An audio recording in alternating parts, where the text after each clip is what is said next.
சென்னை திருவல்லிக்கேணியில் இருசக்கர வாகனத்தில் வந்த இருவர் செல்போன் கடையின் பூட்டை உடைத்து செல்போன்கள் மற்றும் பணத்தை திருடும் சிசிடிவி காட்சிகள் வெளியாகியுள்ளன. சென்னை சவுகார்பேட்டையைச் சேர்ந்த சுரேந்தர் பன்சாலி என்பவர் திருவல்லிக்கேணி பெரிய தெருவில் கடந்த 15 வருடங்களாக செல்போன் கடை நடத்தி வருகிறார். வழக்கம் போல் இரவு கடையை பூட்டிவிட்டு வீட்டிற்கு சென்றுள்ளார்.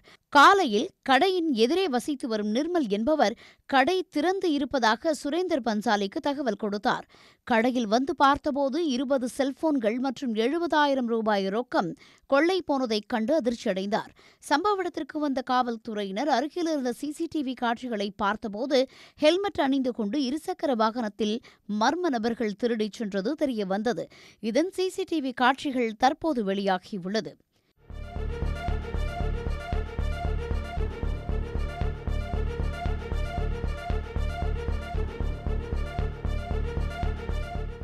இதேபோல் சிதம்பரம் அடுத்த பவுனகிரியில் வசிக்கும் சாமிநாதன் என்பவரின் வீட்டிற்கு கொள்ளை கும்பல் ஒன்று திருடுவதற்காக சென்றுள்ளது.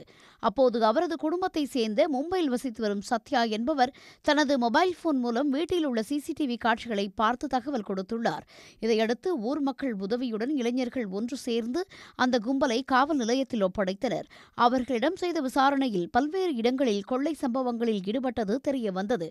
அவர்கள் வைத்திருந்த 30 சவரன் தங்கம், 3 கிலோ வெள்ளியை பறிமுதல் செய்தனர். உடனுக்குடன் செய்திகளை தெரிந்து கொள்ள சன் நியூஸ் பெல் ஐகானை கிளிக் பண்ணுங்க.